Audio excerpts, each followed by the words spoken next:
Oigan, chamacos, ya se instala la mesa económica. Aquí está Pedro Tello. Rosa, buenos días. Pedro, ¿cómo estás? Muy bien, por fortuna. Qué bueno. José Luis de la Cruz. Muy buenos días. ¿Cómo te va? Muy bien, muy bien. Qué bueno. Oye, Pedro, y ahora, ¿qué sorpresa nos tienen? Pues mira, la semana pasada hablábamos sobre por qué se presentaba un deterioro en la confianza del consumidor mexicano. Perdón que pregunte de esta manera, pero son momentos tremendos los que se tienen con estos caballeros en la mesa económica. O sea, la situación del país está en un momento en que cada vez que volteo a ver a Pedro Tello para iniciar esta sección, trato de adivinarle la mirada, a ver de cómo viene el toallazo ahorita, ¿verdad? Porque además han sido, tanto Pedro Tello como José Luis de la Cruz, perfectamente acertados en todo lo que han estado diciendo a propósito de la economía mexicana desde que son integrantes de esta mesa. Entonces, Sí. Pedro, perdón, tenía que hacer esta aclaración para que... No, y gracias por la oportunidad de participar en este programa, Broso. Ustedes. Pues decía yo que entonces, la semana pasada comentábamos por qué se había presentado un deterioro en la confianza del consumidor mexicano en el arranque del 2015. Sí. Ahora traemos datos para ubicar en su justa dimensión por qué el consumidor mexicano ha deteriorado su percepción sobre la condición de la economía familiar de la cual él forma parte y la condición de la economía nacional, que finalmente es la que le permite tener o no empleo, un nivel de ingreso razonable y un poder adquisitivo que le permita atender sus requerimientos cotidianos. Sí. Para entender un poco lo que está pasando, tendríamos que remitirnos a la encuesta nacional de empleo, que cada trimestre levanta el INEGI en todo el territorio nacional para tomarle el pulso al mercado laboral mexicano. Y el resultado más reciente, que corresponde al último trimestre del 2014, Broso, francamente indica o presenta indicadores inquietantes. Cuarto trimestre del 2014. Se redujo el número de empleadores o personas que deciden iniciar una empresa en comparación con el número de empleadores con el que cerramos el 2013.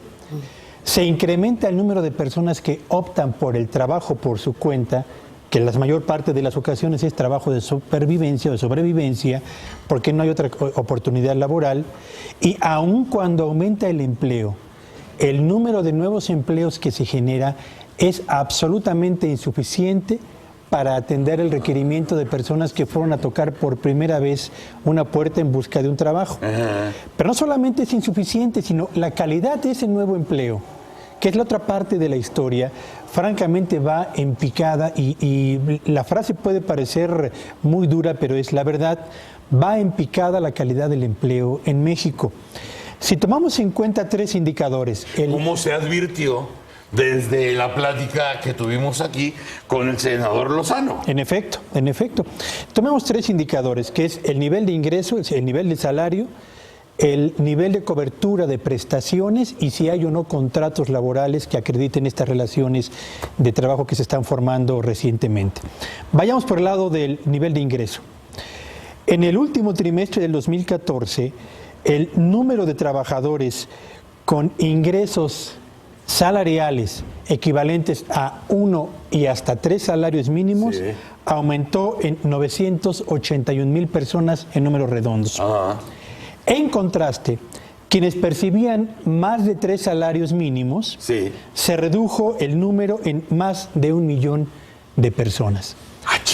Entonces, o sea, casi en parejo. Se compacta en la parte más baja de la pirámide de ingresos el empleo que se va generando en México. Y un detalle que es muy importante, fíjate que es un dato que a mí me llamó poderosamente la atención. Si comparamos el número de personas con ocupación y con ingresos superiores a 3 salarios mínimos en el último trimestre del 2014 contra el último trimestre del año 2007, antes de que surgiera la crisis financiera internacional, en 7 años, digamos, las personas con ingresos salariales más elevados se ha reducido en cerca de 3.2 millones de trabajadores. Es decir, 3.2 millones de personas hoy no reciben ya más de 3 salarios o más del equivalente a 3 salarios mínimos por concepto de remuneración. 3.2 millones en 7 años, pero De estos más de 3 millones en 7 años, solamente la tercera parte, es decir, más de 1 millón, se presentó en los últimos 12 meses. Lo cual significa que cuando la reforma laboral está en su momento más relevante, el deterioro en la calidad del empleo es todavía mayor. Y José Luis seguramente va a comentar el caso de las prestaciones, el acceso a la seguridad social y el detalle de los contratos laborales, que tienen que ver también, insisto, con esta situación que explica por qué el consumidor confía menos en materia económica, en lo que ocurre en la economía familiar y en la economía nacional.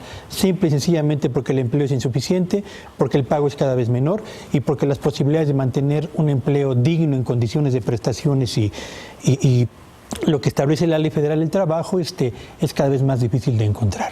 Alguna vez estos caballeros lo dijeron aquí y lo comentamos con el senador Javier Lozano, y ustedes lo que mantenían es que ¿qué va a pasar con esta reforma laboral que va a inventar trabajo chafa nada más para llenar una numeralia, pero los trabajos de calidad se van a extinguir? Eso es lo que ustedes dijeron en ese momento, y ahora están las cifras, ¿no?, que lo ratifican. En esta circunstancia, José Luis, de alguna manera este año va a ser muy malo, y quiero pensar que de alguna manera pues ya se calcula o viene calculado qué tan malo puede ser este año, pero el siguiente no. O sea, esto que estamos viendo puede tronar a finales de este año y no sabemos cuánto llega a reventar el próximo, ¿no? Bueno, a mí me parece que hay este corto plazo, o sea, 2015 y 2016, además un pasivo que estamos generando para dentro de 20 o 30 años, y en donde el problema es que esto, al ser algo estructural, es decir, depende de que las empresas funcionen, de que el mercado laboral funcione, no se va a revertir, me parece, al menos en los siguientes 5 años. ¿Por qué? Pedro mencionaba muy bien lo de el número de personas que están dejando de trabajar en ocupaciones que pagan más de 3 salarios mínimos. Pero lo primero que tendríamos que ver es qué es un salario mínimo en México comparado con lo que es en otros lugares del mundo. El salario mínimo mexicano son alrededor de $144 al mes. El de Costa Rica es $506. El de, por ejemplo, Ecuador, $340. A ver, otra vez, ¿el de México? $144 al mes. Ajá. El de Costa Rica, $506, el de Ecuador, 340, el de Perú, 270, el de Bolivia, 211. Es decir, no nada más estamos dejando de lado al número de personas que ganan más de 3 salarios mínimos, sino además nuestro salario mínimo es una cantidad que va entre 3 y 4 veces más bajo que el de otros países de América Latina. Ya dejemos al lado... ¿Es el más bajo de América Latina? Es de los más bajos. Obviamente países como Haití, etcétera, pueden tener problemas mucho más serios. La cuestión es que en México, siendo la segunda economía de América Latina, sí, debería corresponder con un salario mucho más elevado. Entonces, el primer punto no es nada más que estamos perdiendo, eso es muy importante, que estamos perdiendo gente que gana 3 o más salarios mínimos, sino además nuestro salario mínimo es muy bajo. Aparentemente, la semana pasada, cuando se publicaron las cifras de ocupación y empleo, se dijo la tasa de desocupación bajó a 4.4%, la más baja de los últimos años. Lo que no se dijo fue que ello ocurrió porque la gente dejó de buscar trabajo.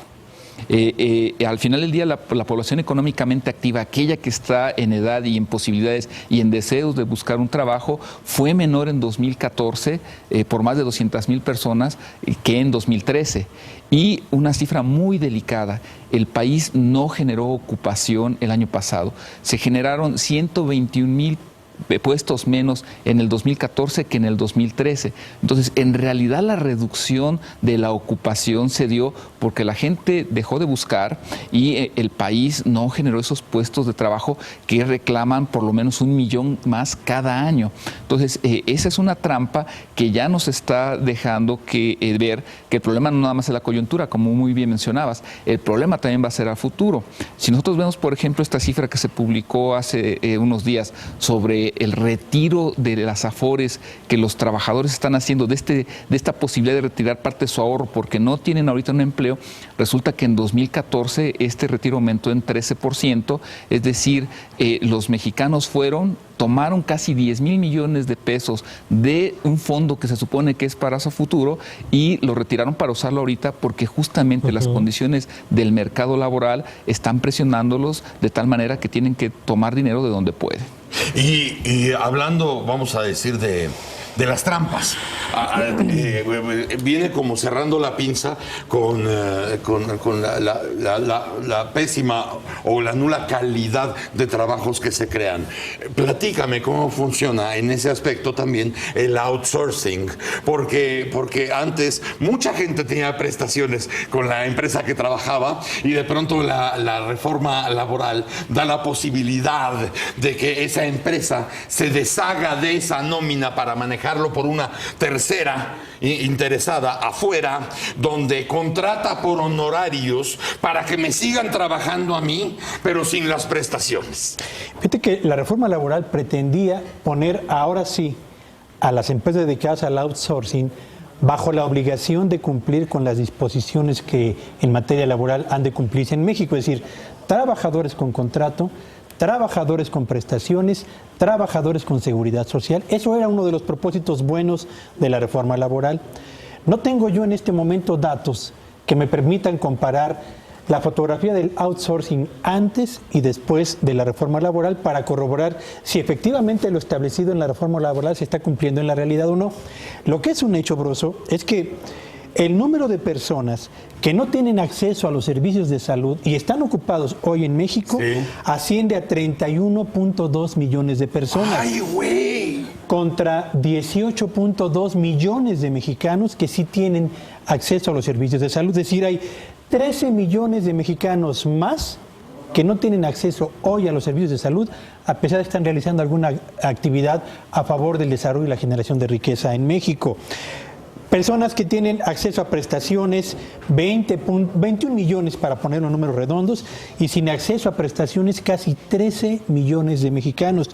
Y personas que trabajan sin contrato, más de 15 millones de mexicanos. Es decir, la calidad del empleo en México parece ir en un sentido diferente al que marcó la reforma laboral y al propósito de quienes decidieron apostar por una reforma de esa naturaleza en las relaciones obrero-patronales, como bien lo ha comentado José Luis. Pero vamos a ser muy claros, ¿no?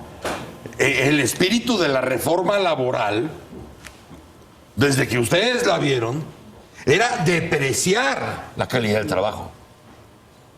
O sea, no es como salió finalmente, sino ese era el espíritu, ¿no? Vamos a crear que haya muchos trabajos, aunque sean pinches, ¿no? Bueno, ese fue el argumento que utilizó el senador en aquella ocasión, ¿no? Generar trabajo de la calidad que sea. Ajá. Y ese, lo planteamos, era un problema de fondo. Y ese es uno de los problemas de fondo. Y vean ustedes nada más, ahorita que ya lo de las reformas como que pasó la fiebre, pero pues no, ahí sigue el virus o la bacteria, ahí está. Y no obstante todas las coyunturas y todas las tragedias que estén pasando, ahí está la numeralia ya. Ahí está ya la numeralia. Muchas gracias, Pedro Tellez. Rosa, buenos días. Gracias. Hasta luego. José Luis de la Cruz. Muy buenos días. Muchas gracias. Señora querida, gracias. Gracias a usted, buen día para todos. Doctor de la Rosa. Que les vaya muy bien. Muchas gracias. Mañana, chamacos, a las 6:30 en Foro TV, lo quieran o no, aquí estaremos. Si tienen tele, ahí se ven. ¡Órale! ¡Órale!